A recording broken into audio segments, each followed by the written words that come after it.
Well, it looks like El Salvador was not just a flash in the pan. The crypto wave continues to crash on the nation states of the Americas.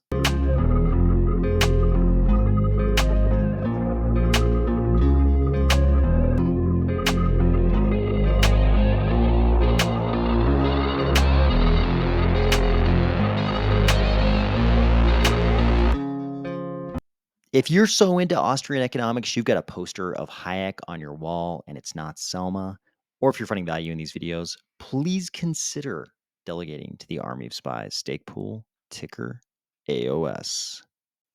It is no longer Bukele and El Salvador. We now have a second nation state leader in the Americas who loves crypto. Welcome to the new president of Argentina. He likes Austrian economics, and no surprise, he loves crypto as an alternative to the modern monetary theory, Keynesian economics craziness of the central banks. If you don't like what's going on with modern central bank policy, you might love crypto. And that seems to be the case with this candidate who's won the election in Argentina. What we're starting to notice here is that there's a little bit of a crypto wave that might be washing across Latin America. We now have El Salvador, we have Argentina, countries, the detractors of the previous administrations of which, might say that the prior economic ruin of these countries was due to leftist policies. And of course, no surprise, history is not devoid of examples of countries suffering economic ruin under far leftist policies, suddenly swinging back in the other direction. And these days, in the past, that just meant a return to capitalism. But these days, it's looking like, at least in Latin America, that sometimes is going to result not just in a return to capitalism, but a shift towards Austrian economics. And if you like Austrian economics, if you hate Keynesian economics and modern monetary theory, all of the policies of modern central banks, just inflating away your nation's debts by devaluing the currency, something that certainly Argentina is familiar with, then you might love crypto. This could be a big tidal wave. First, of course, starts with one brave country, El Salvador. Then you get a second, Argentina. How many more will follow after this? The crazy part is that it's really the Americas. It's not just Latin America. As you can see from a bunch of posts that have come out about Vivek's crypto speech he gave in Fort Worth. So Vivek has obviously made a lot of waves, a lot of good momentum just around his oratory skills. The guy is a crazy good speaker, and it's already garnered him a lot of attention in this campaign season. But in a recent speech in Fort Worth, he called out Operation Choke Point 2.0. He called out in his mind, I guess, unconstitutionality of the Bank Secrecy Act. He criticized third-party doctrine. He said that self-hosted wallets were constitutionally protected. He said that he would rescind most, if not all, SEC crypto regs on day one, and he would also make a 75% reduction in the number of federal bureaucrats in year one generally. So obviously I wasn't there. So if you quibble with this summary of what he actually said, let me know. But it sounds like, based on a lot of the posts about this speech he gave, it sounds like this is one of the strongest pro-crypto speeches we've heard from almost any candidate. And there are a bunch of other pro-crypto candidates in this election cycle. And it's not just on the right, we've got RFK Jr., who's pro-crypto. We've got a bunch of other candidates on the right who are pro-crypto. It's almost becoming the status quo that if you're going to be an effective candidate, you need to be pro crypto. And I know some of you are like, flabbergasted right now. How could you support how could you talk about this candidate? How could you talk about the guy in Argentina? How could you talk about Vivek? How could you talk about RFK? Because you don't like some other policy stance they have. This video is not about their overall policy platforms. I don't even know about all of their policies because we're talking about crypto here. We're just talking about their crypto policies, their stance on crypto. So if you have some, fundamental problem with one of their other stances on some other social issue or whatever it is, don't worry. I probably don't even know about it. In this video, we're just talking about their crypto stances, but we do have a lot of candidates in this cycle who've gone out of their way to court the crypto vote because they realize how important it's going to be. It's difficult just with the current voter base to say, I'm going to piss off all the crypto voters. That would be a very difficult thing. Some candidates or some politicians like the Dragon have been more than happy to do that. But people who are seeking office for the first time, they're not eager to alienate large groups of people, especially if they lean younger, if it's a younger demographic among that particular segment of the voter base, they're very hesitant to alienate them. And crypto has become that kind of issue. They realize that us crypto fans are very fervent about crypto. Crypto is on our minds. And a lot of crypto people, I think we've gotten to the point where a lot of crypto people are one issue voters. That is the single issue that's going to determine the election for them. I have to say myself, it would be very, very, very difficult for me to vote for any candidate who was anti-crypto. Even if I 100% agreed with all of their other policies, it'd be very difficult for me to support a candidate who was anti-crypto. And I think a lot of people in crypto are the same way. This is new. This wasn't the case in previous election cycles. It Crypto was never such a big issue, and I think it's just going to get bigger as time goes on. This is a wave. This is a crypto wave crashing over the Americas, at least. While the politicians are out politicking, look what's happening in crypto. If you were around in crypto in 2017, you might remember Plasma. If you weren't, Vitalik's intro here might help. And you probably know Vitalik from time to time will write essays. This is a recent one. He says Plasma is a class of blockchain scaling solutions that allows all data and computation, except for deposits, withdrawals, and Merkle roots, to be kept off chain. This opens the door to very large scalability gains that are not bottlenecked by on chain data availability. Sounds great, right? So, why haven't we heard much about this since 2017, 2018? That's because there are challenges with Plasma. And in this essay, Vitalik is going to talk about some of those challenges, including fragmentation, and then propose a solution. He says, alternatively, well, first he says defragmentation protocols have been developed but are tricky to implement because Plasma, these different approaches he describes for Plasma, run into the problem of fragmentation. But he says, alternatively, we can redesign the system to take into account a more traditional UTXO model. Wow, Vitalik. A Gen 3 blockchain that's based on a UTXO model. I This is such a novel concept. I can't imagine who's been doing that for years. This is just a little public service announcement. You probably remember the whole, what do we call it? I don't want to call it a scandal. That's probably too strong, but the ruckus, we'll call it a ruckus. The ruckus over Muesli Swap slippage and amounts of money that were being paid on Muesli Swap that were roughly described as slippage. People were unhappy. Anyways, Muesli Swap now has a reimbursement website. They say, we are committed to a superior user experience. In line with this, our reimbursement website is now online for users affected by the slippage setting issue. Check your eligibility and find more info here.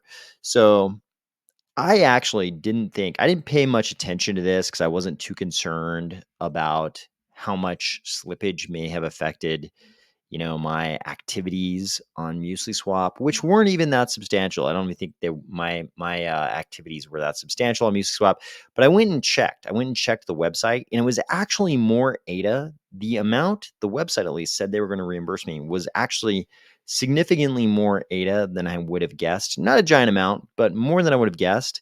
So if this is something you were paying attention to and you were a user of MusicSwap, you may want to go check this out. Earlier, we talked about El Salvador and Austrian economics. Here's a little news item that sort of combines both. So, this is Jack Mallers. You probably remember him from the El Salvador announcement. He had, when it was announced that Bukele was going to adopt Bitcoin to whatever extent, he could, Jack Mallers was a big part of that announcement because he just spent, I think it was like the last year in El Salvador, kind of pushing the Bitcoin agenda in that nation state. And here he is talking about basically Austrian economics related issues. So what he's saying here is, and this is really something we've always talked about in crypto. And it doesn't just relate to Bitcoin because the whole space is still correlated to Bitcoin, still correlated to the halving cycle, and where Bitcoin goes eventually, so too do the good altcoins. At least that's been the pattern so far. And what he's talking about here is the fact that the United States government is going to have to turn over trillions of dollars of debt. We're going to have to roll over trillions of dollars of debt in the coming years. And the interest on that debt is becoming crushing. And he points out, since the advent of modern monetary theory and central banks doing what central banks have done in the modern era, the way they solve this problem always is just by printing more money. And when you are holding the world's reserve currency, it's really easy because people will still accept it, even when you print. Even when you print a ton of it, the rest of the world will still accept it as long as you're the world reserve currency, which the dollar currently is. So his thesis here is that, of course, as the US tries to roll over these trillions of dollars of debt, the way they're going to pay the interest on this debt, of course, is by printing more money. And this will have a very beneficial effect on Bitcoin.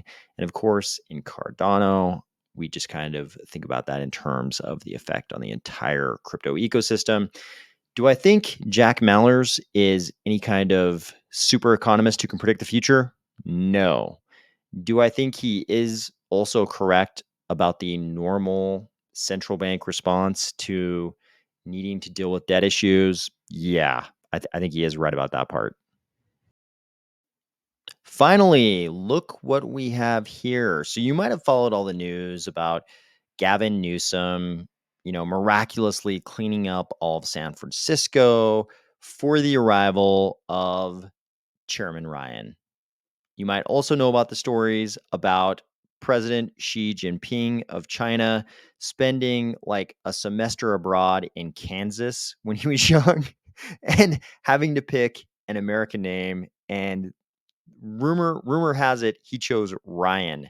So everybody's joking that China actually has a Chairman Ryan at the head of the CCP. Anyways, Chairman Ryan showed up. That story might be apocryphal, but I love it too much. I want to believe it's true. I believe he definitely did go to like Kansas or Oklahoma or Nebraska or something for a semester abroad. The Ryan part might be apocryphal, but I love it too much. In my mind, it will always be true, even if it turns out to be false. But Chairman Ryan did visit San Francisco, and Gavin Newsom managed to somehow like move all of the homeless into, I don't want to call them detention centers, but into isolated spots away from the Chairman Ryan, parade route. And they were slightly concentrated in those spots. So I don't want to call them concentrated detention centers, but concentrated spots where they had to go and they couldn't wander back into their previous locations. But anyways, Gavin Newsom miraculously cleans up all of San Francisco. Chairman Ryan shows up. He and Biden do their thing, probably long overdue. Who knows if Biden even knew what was going on? Did he even know that Chairman Ryan was from China? Did he think he was just a random dude from down the street? No one knows. They probably gave Biden a bunch of ice cream. He's probably very happy about the whole thing. Anyways, they get all done. So the people who actually know what's going on, probably Antony Blinken and a bunch of people like that, they're actually doing their thing with their counterparts. They're probably talking to Chairman Ryan. Chairman Ryan is, pretending to talk to Biden, and Biden's doing his thing. Anyways, they get all done. And of course, Biden, he, gets asked the wrong question at the presser, and he says that Chairman Ryan is a dictator. Meanwhile, Chairman Ryan is doing his own presser, and unlike Biden, he only has wonderful things to say, at least from the perspective of the United States. He's saying things like, after this meeting, he's saying things like, China doesn't seek to be the global hegemon. China doesn't seek to expand its influence. China doesn't seek a hot or cold war with anyone. Of course, can we take these claims, these predictions of the future to the bank? No, definitely not. I mean, this is the kind of thing you say after an important bilateral summit, between, the two world powers like the United States and China. This is what you're supposed to say. So Chairman Ryan is just kind of doing his job here, but it is exactly what you want to hear. It could have gone a totally different direction. He could have talked about how difficult relations are, how China does seek to expand its influence. This is exactly what you want to hear if you want a future of, you know, um, frictionless commerce. Maybe frictionless is the wrong word, but if you want a future of business and commerce between these two world powers, you want to hear Chairman Ryan saying stuff like this. But on the other hand, given the demographic collapse problem that China is confronting, maybe they don't really have a choice in the matter anymore. When their tremendous economic growth was fueled so much by their demographic growth, and then they have to admit, actually, all of that has been untrue, maybe for more than a decade. It's just that nobody knew it. Either they were lying to the entire world about their population numbers, or they were just wrong about their population numbers. But in any case, that demographic growth story that was fueling all of the growth, all the economic growth in basically the world's growth engine, China, all that's been untrue for probably over a decade. When you're in that situation, you have to start being nice to people again. So who knows? Will this be the thawing of relations between the US and China going forward? I hope so, for the sake of the global economy, because I think to a certain extent, while we think of crypto and Cardano as being the alternative to the legacy economic and financial systems, we're also still affected by those macro conditions that weigh so heavily on the legacy systems. So while I think we all would rather just sort of instantly jump into an all crypto world where we leave behind these concerns between nation states and central banks and different fiat currencies versus one another, we'd all rather leave that whole legacy system behind. During this transition period, hopefully it is a transition period, but during this period, it's a lot better if things go smoothly in that legacy global economic system while it hopefully slowly fades into the night and crypto and Cardano slowly take over. In any case, I hope you're having a great week, and I'll talk to you soon.